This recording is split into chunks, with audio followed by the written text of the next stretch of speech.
Welcome to the Flying S Podcast, bringing City Hall to your headphones. Your go-to source for community news, events, and stories straight from your local Sidney government. I'm Brittany King. And I'm Andrew Bowsher. And every other Friday, we'll bring you what's happening in our hometown and local government. Fast, factual, and focused.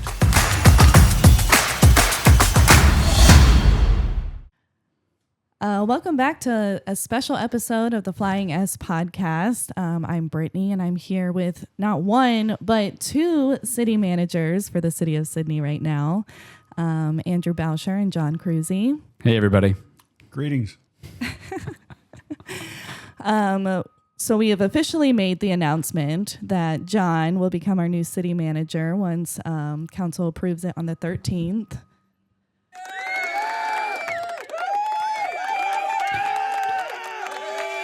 It goes on for a while, so you get a standing ovation. Yes. Congrats, Jon. Thank you. Thank you. Well, I figure we should start off just by reminding people of why, Andrew, you're leaving. So if you want to dive into that a little bit. Yeah, so I was the 14th city manager for the city of Sidney. Very proud and honored to be able to be a part of sort of that legacy.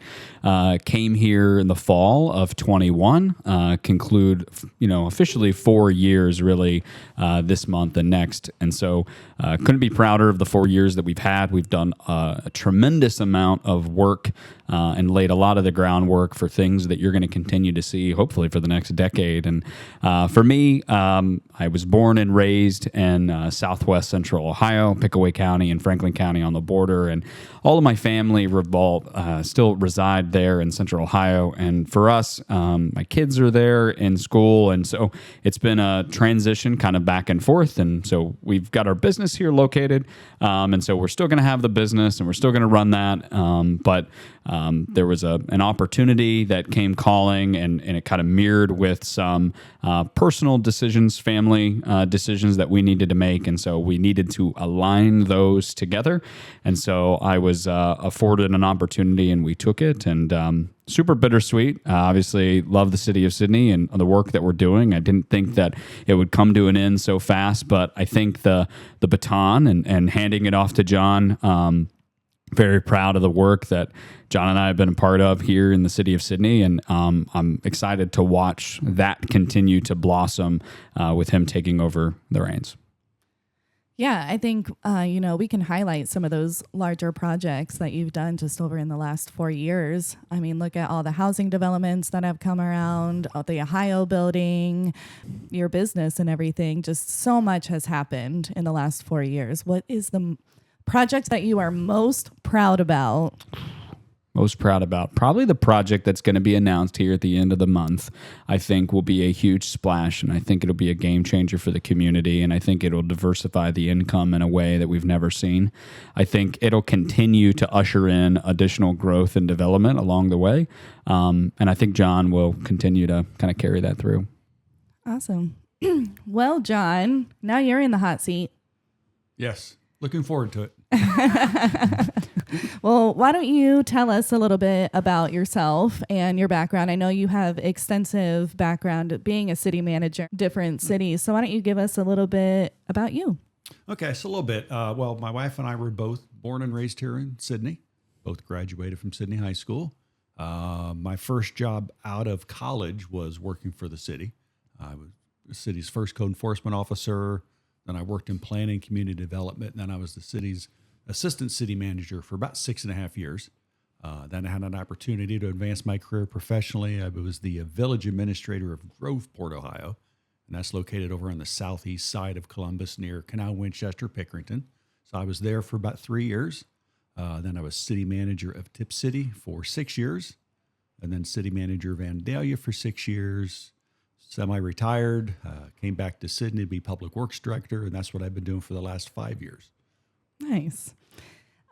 So what project are you looking forward to getting your hands on, getting more of a deep dive in that you want to keep going? Yeah, I mean, that's the project Andrew referenced a minute ago that's going to be announced here in the next couple of weeks. It's a major project, major development from an economic development standpoint, as well as some major roadway improvements we're going to be making that are much needed in the community. Yeah.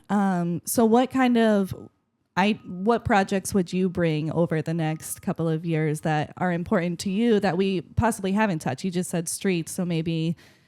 Yeah, well, a lot of the projects that we've been working on that are important are all reliant upon a income tax levy getting passed for streets. So we know we've got some improvements we need to make to Wapak Avenue, South Ohio Avenue, and some other major roadways around town that need work. But again, without a street levy, we just don't have the funds to pay for those projects. So, Yeah.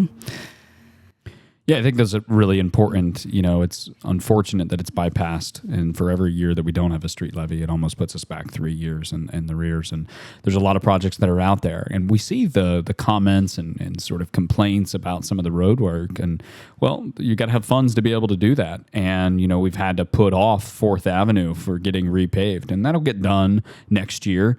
At least to a mill and fill, even if it doesn't pass as sort of the street levy. But we would rather be able to really go after it and do the project in its full completion with curb and gutter as well.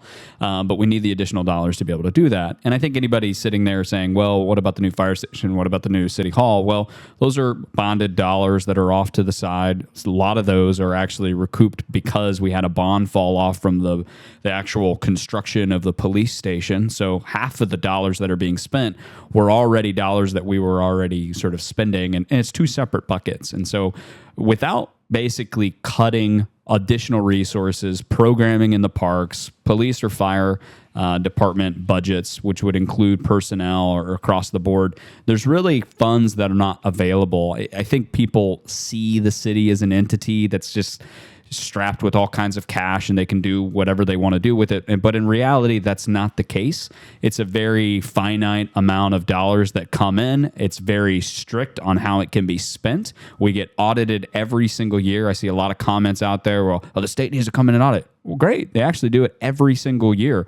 And for the past 16 plus years, we've gotten an award because we've been so good at the audit and being able to open up the books. Anybody can certainly find that information on Open Finance, and you can dig all the way down to the exact position of where your tax dollars are going to. So vitally important. I know there's a committee that's out there that's talking about that, so I won't belabor the point, but Jon is absolutely right. The economic development projects, the growth of the community, it lives and dies by the arteries in which the body is. And those are our roads and the infrastructure, the water and sewer and all these other things. And so if we don't have a great circular system within the community, well, then we're going to start going backwards. Well, and like you said, we hear you. We see your comments about, how important the streets are and everything and the infrastructure. And I think, Jon, you have that expertise that you can bring to the table being in public works and seeing all of those different departments and how they function. So you have a good in-depth insight on how to get those types of projects accomplished. Well, correct. Any opportunity we have to go after grant funds to help assist in paying for these projects. We're pretty aggressive on that front to do as best we can. But again, you also have to have the matching funds. When we're talking about some of these larger projects, we're looking at Wapak Avenue just out of the street fund. That's about $5 million. So, which is more than 1 year's worth of funding, even if the street levy passes. Now, we would go after funds from ODOT that we could get up to $2 million to help us pay for that project. But again, some of the major projects that we're looking at, 4th Avenue, Wapak Avenue, those are very expensive projects to undertake. Yeah. Well, we're not out there not privy to what you guys are saying, but we inspect the roads every single day. We're also driving on them as well. We live in the communities. Like we know what needs to be done, but it's just all about resources and being able to put those together. And as Jon pointed out, over $5 million on a project. 1 year, if we were, got the street levy, just a little over $3 million in 1 year. So you can't do all of them. And that's where it goes back to every year we don't have a street levy, we continue to fall further and further behind because we have all of these other projects that are out there. And no, you can't just strap up your bootstraps and be able to just fungible pass money from here to there. That doesn't work like that. And I would challenge any individual to come in and we can talk through that. Well, and you can look at the streets on the surface and be like, oh, this street needs a lot of work. However, our teams are looking at it layer by layer. So they're looking at everything to build that street. So if it needs completely reconstructed or just repaved, or is there a sewer line that needs replaced? So then you have to tap into other departments to where you're not duplicating work of paving and then tearing it up and paving again.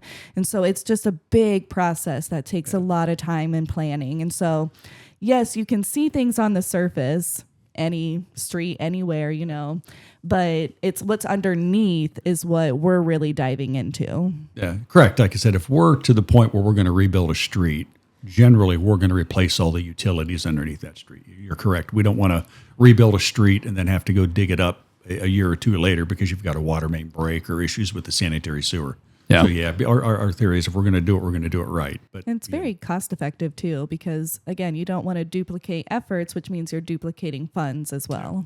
Yeah.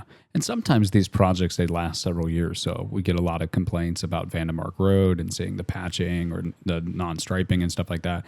And that project has hit delays and things like that. We can only oversee a contract, from a certain point, and understanding there's finite amount of resources. So sometimes they have to stretch out into 2-3 year projects to be able to get some of that stuff done. And what you're seeing is the underground work happening in 1 year and then coming back and then redoing the road work. Right. Well, I'm going to digress a little bit because we're at 12 minutes and I want to keep this episode short and sweet because next week is actually Jon and Brian Green's episode of The Streets. Yes. We're launching the Streets episode next week. Fantastic. So we'll dive more into this next week. And, Andrew, we pre-recorded it, so he'll be on that one still. And a couple more. Yeah. But is there anything that you want to say for the last time on the podcast, Andrew? Yeah. Probably a repeat of what I've put out into the newsletters and what's been here. It's interesting when when council was looking for the position before I was hired, I couldn't tell you where Sidney was on a map, and I can tell you now that I won't forget where it's at. Huge amount, I think, will be left behind for me here in the community. Really instilled and ingrained. Really appreciate the people that I got to work with, the relationship that I built that I know will continue to last, whether it's inside City Hall or it's the community stakeholders that are out there and sort of the relationships that were grown. It's so interesting because no matter where I go within different communities or the state, even in sort of other careers, there's always these unique connections that go back to Sidney. And I appreciate that. And so Jon gets to experience that every day because he was raised here, and I get just a taste of it because I was here just long enough to learn everybody's name. And I appreciate everyone that I worked with. I think one of the biggest takeaways was the change in ushering in sort of a new culture here for the city. We have an amazing amount of employees, 200 plus, during our peak times. And without them and the things that they're able to do every day, we wouldn't be able to have the city that we have. And so a huge kudos to them because every day they make us all look better. And I couldn't do it without them. And want to say thank you to the community for having me and having my being very supportive in everything that I've done. And I know that Jon will continue that moving forward. And I'm happy that he was selected, and he knows that he can always call me if he ever needs me. Jon, do you have any final words for this episode? No, I just, I think, Andrew has definitely made a lot of positive changes in the organization, the community, primarily with the energy he has brought. Again, it's been a nice change of pace. Again, internally, you can tell the difference. We've done a lot to, improve the morale of employees. And I think it was a big priority of council over the last 4 years, as well as, again, all you have to do is go around the community and look and see what's going on. From an economic development standpoint, housing standpoint, you can see everything Andrew's had his hands in over the last 4 years. So he's brought a lot of energy, brought a lot of change, most of it positive. You can edit that out, right? Oh, I'm keeping that in. Well, Andrew, thank you so much for everything that you've done for the city over the last 5 years. And I've enjoyed working with you over the last year and a half. So Well, likewise, thanks for being a great podcast partner. So we will see where this goes into the future. Maybe you're a single host by yourself into the future. I have some ideas. I just got to talk to the man to your right to see if he likes them too. I know. What power in your little office right now? Right?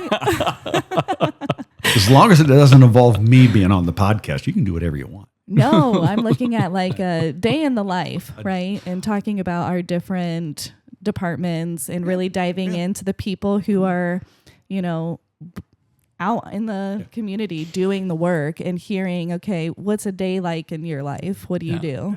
Yeah, that's good. And just really giving people a background. And I think that's really important to humanize them because I think people get lost when they're out there on Facebook. For sure. All right. Well, thank you everyone for listening. And until next time. Bye.